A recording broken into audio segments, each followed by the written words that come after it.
दोस्त अक्सर काफी सारे यूजर्स का ये सवाल होता है कि बैंक अकाउंट होल्ड, लीन और फ्रीज में क्या डिफरेंस होता है।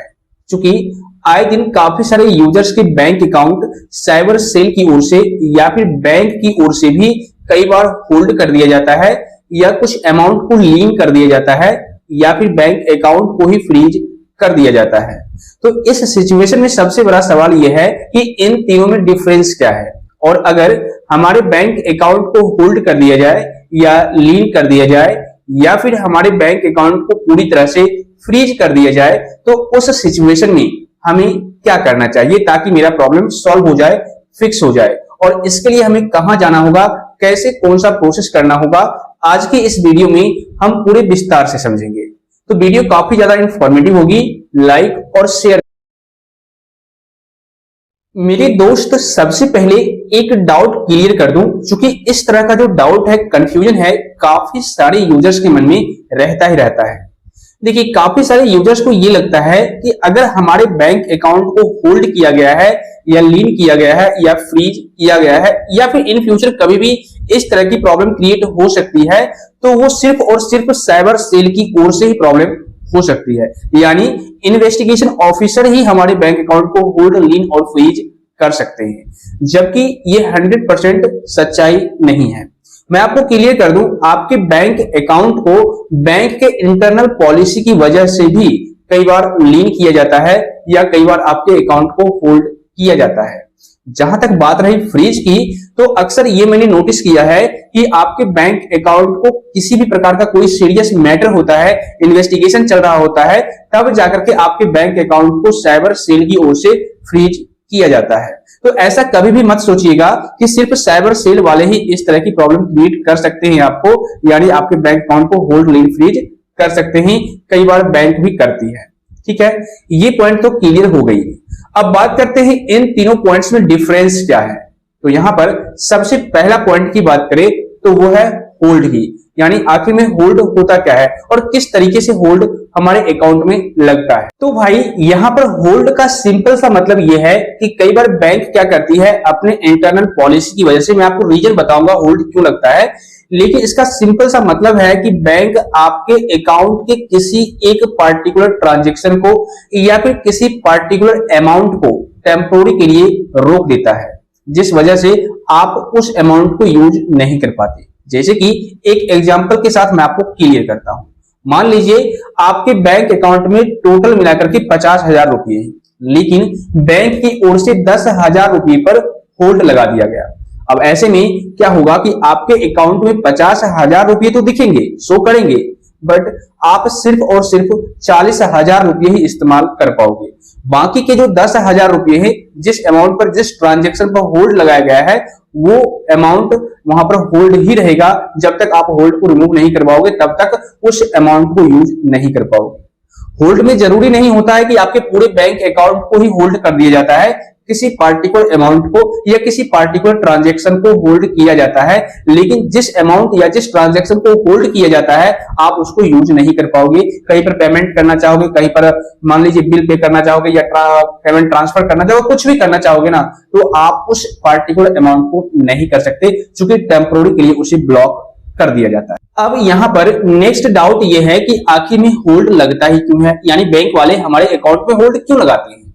तो भाई, यहां पर सिंपल सी बात है, अगर केवाईसी आपने कई महीनों से, कई सालों से अपडेट नहीं किया होगा तो आपके बैंक अकाउंट को होल्ड कर दिया जाएगा बैंक वालों की ओर से। कई बार इंटरनल पॉलिसी की वजह से भी आपके बैंक अकाउंट को होल्ड किया जाता है। जो बैंक की इंटरनल पॉलिसी होती है, अगर उस पॉलिसी से आपका अकाउंट मीट नहीं कर रहा तो उस सिचुएशन में भी होल्ड लग सकता है। कई बार अथॉरिटी के यानी इन्वेस्टिगेशन ऑफिसर भी आपके बैंक अकाउंट में होल्ड लगाते हैं। इसके अलावा और भी कई सारे ऑप्शन है, जैसे पेंडिंग ट्रांजैक्शन की वजह से चेक या पेमेंट रिलेटेड इशू अगर हो रखा है तो उस सिचुएशन में भी आपके अकाउंट में होल्ड लगाया जा सकता है। या फिर कई बार सस्पिशियस ट्रांजैक्शन अगर आपके अकाउंट में देखा गया, बैंक के सिस्टम के द्वारा चेक किया गया, तो उस सिचुएशन में भी तुरंत के तुरंत आपके अकाउंट को होल्ड कर दिया जाता है।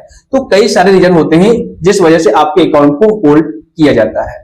तो ये पॉइंट क्लियर हो गई, होल्ड की बात हो गई। अब नेक्स्ट पॉइंट की बात करें तो वो है लीन, यानी लीन होता क्या है और बैंक वाले लीन लगाते क्यों हैं। तो मैं आपको क्लियर कर दूं, बैंक वाले भी लीन लगाते हैं और साइबर सेल की ओर से भी आपके अकाउंट में लीन लगता है। अब यहाँ पर सवाल यह है कि लीन होता क्यों है, ठीक है, और लीन कहते किसको है। तो देखिए, अगर बैंक की ओर से आपके अकाउंट में किसी पार्टिकुलर अमाउंट पर, यानी आपके अकाउंट में जो रखे हुए पैसे हैं उनमें से कुछ अमाउंट को बैंक वाले रिजर्व करने के लिए उस पैसे को ब्लॉक कर देते हैं। मैं आपको थोड़ा सा और क्लियर करता हूं। जैसे मान लीजिए आपके बैंक अकाउंट में 1 लाख रुपए है और बैंक वालों ने 30,000 पर लीन लगा दिया, लीन मार्क कर दिया। तो 30,000 पर लीन मार्क कर दिया, उसका वो राइट है, मतलब बैंक की ओर से ये राइट है, उसका अधिकार है, उसने अपना अधिकार उस पैसों पर जताया है। अब क्यों जताया है वो भी मैं आपको आगे क्लियर करूंगा, लेकिन उसका कुछ ना कुछ रीजन है जिस वजह से उस पार्टिकुलर अमाउंट पर उन्होंने अपना अधिकार जताया है और उस वजह से आपके उस पार्टिकुलर अमाउंट पर लीन मार्क लगा दिया। तो यहां पर क्या होगा कि 1 लाख रुपए भले ही आपके अकाउंट में दिख रहे होंगे, लेकिन 30,000 पर जो लीन मार्क लगाया गया है उस 30,000 को आप यूज नहीं कर पाओ। मतलब 70,000 रुपये आपका अपना है अब, लेकिन वो जो 30,000 रुपये है वो अब आपका अपना नहीं रहा। अब आप कहोगे ऐसा क्यों? क्योंकि बैंक वालों ने अपना अधिकार उस पर जता रखा है। अब क्यों जताया है ये भी मैं आपको क्लियर करता हूं। मान लीजिए आपने क्रेडिट कार्ड यूज किया है या फिर बैंक से लोन लिया है, ठीक है, और उस सिचुएशन में आप कई महीनों से क्रेडिट कार्ड का बिल पे नहीं कर रहे हैं, आपका ड्यूज बाकी है 30,000 रुपया, या फिर आपने बैंक का लोन अभी तक जमा नहीं किया, ड्यूज बाकी है 30,000 रुपये का, ठीक है ना। इसके अलावा और भी कई सारे रीजन है, जैसे मान लीजिए एफडी के अगेंस्ट आपने लोन लिया है और अभी तक आपने एफडी की मैच्योरिटी कंप्लीट हो गई और उसको अभी तक आपने पेमेंट नहीं किया। इसके अलावा कोर्ट या अथॉरिटी के ऑर्डर की वजह से भी, मैं कई बार बोलता हूं ना कि साइबर सेल की ओर से भी ये प्रॉब्लम होती है, और कोर्ट या अथॉरिटी जो मान लीजिए किसी कंपनी की ओर से आपके खिलाफ कंप्लेंट की गई है, तो उस सिचुएशन में भी यहाँ पर लीन लगाया जाता है। तो कुल मिलाकर के सिंपल सी बात है कि अगर आपने किसी भी प्रकार का कोई अमाउंट इस्तेमाल किया है कर्ज लेकर के बैंक से, ठीक है, या फिर आपके अकाउंट के अगेंस्ट किसी ने एफआईआर यानी कंप्लेंट दर्ज की है, जैसे आपके अकाउंट में कहीं से मान लीजिए फ्रॉड का अमाउंट आ गया और जिनका अमाउंट आपके अकाउंट में आया है उन्होंने कंप्लेंट दर्ज करवाई है 1930 पर, जो साइबर क्राइम का हेल्पलाइन नंबर है, तो वहां पर जब कंप्लेंट दर्ज होगी तो आपके अकाउंट में लीन मार्क लगा दिया जाएगा, ठीक है। तो अब यहां पर सवाल यह है कि आखिर में लीन लगने के बाद हमें क्या करना है। तो भाई सिंपल सी बात है, अगर बैंक की ओर से लीन लगा है तो बैंक ही जाना पड़ेगा, ठीक है, और साइबर सेल की ओर से लीन लगा है तो फिर उसका प्रोसेस थोड़ा लेंथी हो जाता है, मैं आगे आपको बताने वाला हूं। ओके, तो होल्ड और लीन में यही थोड़ा बहुत डिफरेंस होता है, ठीक है ना। होल्ड केवाईसी ना होने की वजह से भी होल्ड लगाया जाता है, बैंक की इंटरनल पॉलिसी की वजह से भी होल्ड लगाया जाता है, या किसी पार्टिकुलर अमाउंट को लेकर के होल्ड लगाया जाता है अगर सस्पिशियस ट्रांजैक्शन वो होता है तो। लेकिन लीन तब लगाया जाता है, लीन मार्क, जब बैंक को ये लगता है कि ये पैसा मेरा अपना है और उस पैसे को एक तरह का ये रिकवर करने के लिए बैंक वाले आपके अकाउंट में लीन मार्क लगा देते हैं किसी स्पेसिफिक अमाउंट पर, किसी स्पेसिफिक ट्रांजैक्शन पर, ठीक है। वैसे ट्रांजैक्शन तो नहीं होती है स्पेसिफिक ट्रांजैक्शन, किसी पार्टिकुलर अमाउंट पर ही लीन मार्क लगाया जाता है। अब बात करते हैं नेक्स्ट यानी तीसरे पॉइंट की, जो कि है फ्रीज, ठीक है। और फ्रीज शब्द सुनते ही आपको मन में ये लगता होगा कि अकाउंट को फ्रीज कर दिया जाता है, और वो सही बात है। मतलब जो होल्ड है, लीन है, ये थोड़ा अलग है इससे, लेकिन अगर आपके अकाउंट को फ्रीज किया गया है तो इसका मतलब ये होता है कि कोई सीरियस मैटर है जिस वजह से आपके अकाउंट को पूरी तरह से फ्रीज कर दिया। और अक्सर बैंक अकाउंट फ्रीज तब होता है जब आपके अकाउंट में कोई फ्रॉडलेंट अमाउंट आ जाता है, स्कैम किया हुआ पैसा आ जाता है, यानी अक्सर साइबर सेल की ओर से या किसी कोर्ट की अथॉरिटी की ओर से आपके अकाउंट को फ्रीज कराया जाता है। तो यहां पर सवाल यह है कि अगर अकाउंट फ्रीज होता है तो उस सिचुएशन में होता क्या है। तो मान लीजिए अगर आपके बैंक अकाउंट को फ्रीज कर दिया गया तो अक्सर मैंने ये देखा है कि वहां पर जो डेबिट ट्रांजेक्शन होता है, विड्रॉल ट्रांजेक्शन होता है, उसको रोक दिया जाता है। मतलब आप किसी को पेमेंट करना चाहेंगे, पैसे भेजना चाहेंगे, चाहे यूपीआई के माध्यम से या एटीएम के थ्रू कैश निकालना चाहेंगे या आरटीजीएस आईएफपीएस ट्रांजैक्शन करना चाहेंगे, मतलब कुछ भी करना चाहेंगे, तो उस सिचुएशन में आप अपने बैंक अकाउंट से कहीं पर भी पैसा ट्रांसफर नहीं कर पाएंगे, पेमेंट नहीं कर पाएंगे, एक भी रुपए का ट्रांजैक्शन आप नहीं कर पाएंगे। और कई बार ये भी देखा है कि जो इनकमिंग यानी जो क्रेडिट का ऑप्शन होता है, मतलब कई बार बैंक में आपके अकाउंट में पैसे तो आएंगे लेकिन जाते नहीं है, लेकिन कई बार ऐसा भी होता है कि अकाउंट में पैसे आना भी बंद हो जाते हैं, रोक दिए जाते हैं, ठीक है।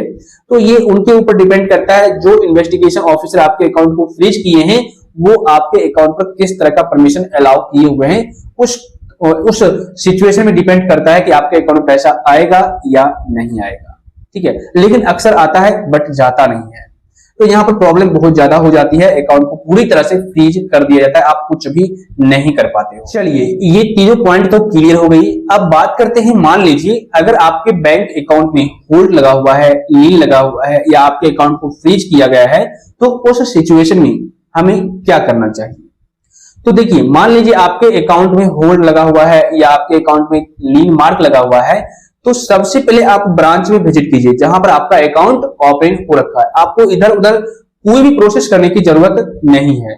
आप ब्रांच जाइए और ब्रांच मैनेजर से कांटेक्ट कीजिए, उनसे पूछिए कि सर मेरे अकाउंट में इस तरह का एरर आ रहा है, इस तरह की प्रॉब्लम हो रही है, मैं ट्रांजैक्शन नहीं कर पा रहा हूं, किसी को पैसे नहीं भेज पा रहा हूं, तो आखिर में मेरे केस में प्रॉब्लम हुई तो क्या हुई है।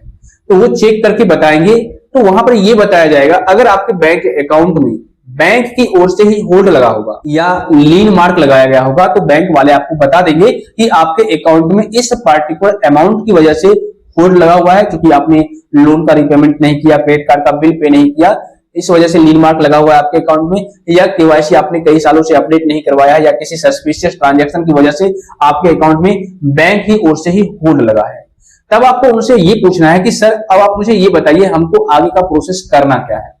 तो वो आपको सारा प्रोसेस बताएंगे, मतलब रिटर्न में एप्लीकेशन लिखने के लिए बोलेंगे कि मेरे अकाउंट को अनहोल्ड करने की कृपा करें, या मान लीजिए आपके अकाउंट में लीन मार्क लगा हुआ है तो लीन मार्क रिमूव करने की कृपा करें। मतलब एक डिटेल में एप्लीकेशन लिखना है। अब तो चैट जीपीटी भी आ गया, एआई आ गया, उससे भी आप पूछ सकते हैं और डिटेल में एक रिटन एप्लीकेशन लिख दीजिएगा। और साथ ही साथ आपसे डॉक्यूमेंट भी मांगा जाएगा, ठीक है। जैसे आपसे केवाईसी डॉक्यूमेंट, पैन कार्ड, आधार कार्ड का फोटो कॉपी आपको मांगा जाएगा। हो सकता है आप ब्रांच जाएंगे तो आपको ओरिजिनल पैन कार्ड और आधार कार्ड दिखाने के लिए बोला जाए, तो आप साथ में अपना ओरिजिनल पैन कार्ड, आधार कार्ड भी ले जाइएगा, ठीक है ना। रिटर्न में एप्लीकेशन लिखिएगा, और अगर कुछ वो आपसे प्रूफ मांगे तो वो प्रूफ भी दीजिएगा, या ट्रांजैक्शन का डिटेल्स मांगे तो ट्रांजैक्शन का डिटेल्स भी दीजिएगा। जैसे अगर सस्पिशियस ट्रांजैक्शन की वजह से होल्ड लगा है तो बैंक वाले आपसे पूछताछ कर सकते हैं कि ये जो अमाउंट आपके अकाउंट में क्रेडिट किया गया है वो कौन सा अमाउंट है, कहां से आया है, किसने भेजा है, कितने का भेजा है, कब भेजा है, बहुत सारा डिटेल्स आपसे पूछताछ किया जा सकता है। तो आपको वहां पर सही जवाब देना है, या केवाईसी अगर करना है तो केवाईसी आपको अपडेट करवाना होगा।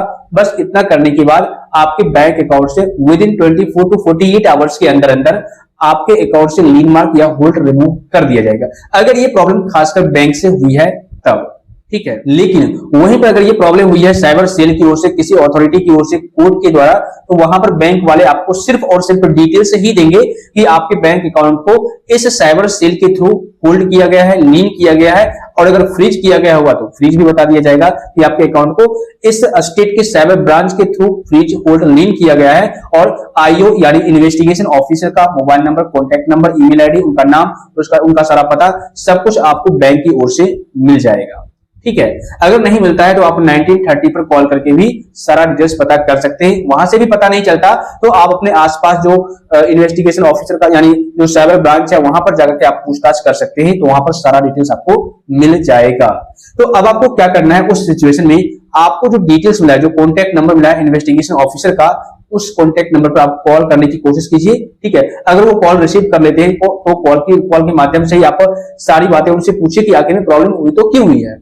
लेकिन अगर कॉल रिसीव नहीं करते हैं तो उस सिचुएशन आपको बाय ईमेल उनको मेल करना होगा। और ऐसा नहीं है कि एक बार मेल करके छोड़ दीजिए, आप हर 1 से 2 दिन के बाद उनको बार बार मेल कीजिए, कभी ना कभी मेल का रिप्लाई आ ही जाएगा। मेल के माध्यम से भी अगर आपसे कांटेक्ट हो जाता है तो अच्छी बात है, आप अपने प्रॉब्लम को सॉर्ट आउट करवा सकते हैं। लेकिन अगर इन दोनों से आपका प्रॉब्लम सॉल्व नहीं होता तो फिर उस सिचुएशन में आपको उस साइबर ब्रांच में जाना ही पड़ेगा जहां से आपके अकाउंट को फ्रीज, होल्ड या लीन किया गया है, और अपना केवाईसी डॉक्यूमेंट, पैन कार्ड, आधार कार्ड, इसके अलावा आपके अकाउंट में जो पैसे आए हैं, जैसे देखिए साइबर ब्रांच की ओर से अकाउंट होल्ड क्यों किया जाता है या लीन क्यों किया जाता है या फ्रीज क्यों किया जाता है, मतलब आपके अकाउंट में कहीं से कोई फ्रॉडलेंट अमाउंट आ गया, स्कैम किया हुआ पैसा आ गया, जिस वजह से आपको इस तरह की समस्या हुई है साइबर ब्रांच की ओर से। तो आपको जब वहां पर जाएंगे साइबर ब्रांच तो सारा डिटेल से सारा प्रूफ ले जाना पड़ेगा।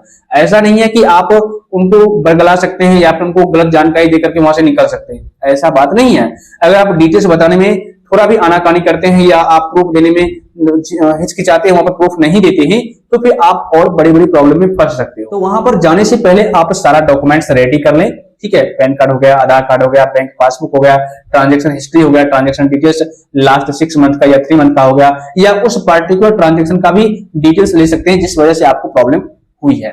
इसके अलावा अगर आपने पैसे कहीं से मंगवाए हैं, किसी से चैट करके उसके बाद पैसे मंगवाए हैं, तो उसका भी, उस चैट का स्क्रीनशॉट भी ले लीजिएगा, और जिन्होंने आपको पैसे भेजे उनका भी स्क्रीनशॉट ले लीजिएगा, ठीक है, यूटीआर नंबर, ठीक है ना, ट्रांजैक्शन आईडी, ओके, किस डेट को कब, मतलब सारा प्रूफ आपको वहां पर ले जाना पड़ेगा और उनको दिखाना पड़ेगा कि ये जो अमाउंट आया है इस वजह से आया है, इसके बदले मैंने सर्विस दी है, इसके बदले मैंने काम किया या कुछ और भी, तो आपको सारा वहां पर डिटेल्स बताना पड़ेगा, ठीक है। तो वहां पर अगर आप नहीं जा पाते हैं तो आप किसी अच्छे से एक्सपर्ट लॉयर को हायर कीजिए, उनको फीस दीजिए और वो आपके बिहाफ पर आपके केस को देखेंगे और आपके प्रॉब्लम को सॉर्ट आउट करेंगे, ठीक है। लेकिन ये जो प्रॉब्लम है अगर साइबर ब्रांच से हुई है तो कांटेक्ट करके अगर आप प्रॉब्लम सॉर्ट आउट करवा लेते हैं तो और अच्छी बात है, लेकिन ये बहुत कम चांस होते हैं। बट अगर ये प्रॉब्लम साइबर ब्रांच से आपको हुई है ना, तो उस सिचुएशन में आपको उस स्टेट के साइबर ब्रांच में विजिट करना ही पड़ेगा।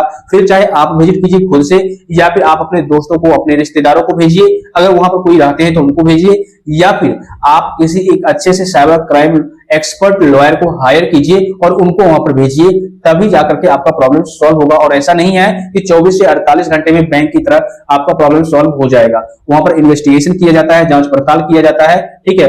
अगर ये साबित हो जाता है कि आप निर्दोष हैं, आपने किसी भी प्रकार का कोई क्राइम नहीं किया है, तब जाकर के आपके बैंक अकाउंट से होल्ड, लिंक या फ्रीज को रिमूव किया जाता है। यानी आपको साइबर ब्रांच की ओर से एनओसी दी जाती है आपके बैंक के नोडल ऑफिसर को, और बैंक वाले, जब बैंक वालों को निर्देश मिलता है कि इस पर्टिकुलर अकाउंट से होल्ड, लिंक या फ्रीज को हटा दिया जाए, तब आपके अकाउंट से होल्ड, लिंक और फ्रीज बैंक वाले रिमूव करते हैं। लेकिन जब तक साइबर सेल वाले नहीं बोलेंगे तब तक रिमूव नहीं होगा। तो यही प्रोसेस होता है बैंक अकाउंट से होल्ड, लिंक और फ्रीज को रिमूव करवाने का। दोस्तों मैंने पूरे डिटेल में एक्सप्लेन कर दिया कि आखिर में होल्ड, लिंक और फ्रीज इन तीनों में क्या क्या डिफरेंस है, और अगर बैंक अकाउंट में होल्ड, लिंक और फ्रीज लग जाए तो हमें क्या करना चाहिए। अगर आपको इस वीडियो से थोड़ी बहुत भी हेल्प मिली है, जानकारी मिली है, तो वीडियो को लाइक कीजिए, शेयर कीजिए, और इसी तरह का हेल्पफुल कंटेंट देखने के लिए चैनल को सब्सक्राइब करके बेल आइकन को दबा दीजिए। और अगर आपको अभी भी किसी भी प्रकार का कोई डाउट है, कोई भी सवाल है, तो बेशक आप नीचे कमेंट कर दीजिए, मैं इंस्टेंट रिप्लाई देने की कोशिश करूंगा, या फिर अलग से वीडियो बना करके आपके प्रॉब्लम को सॉल्व जरूर करूंगा।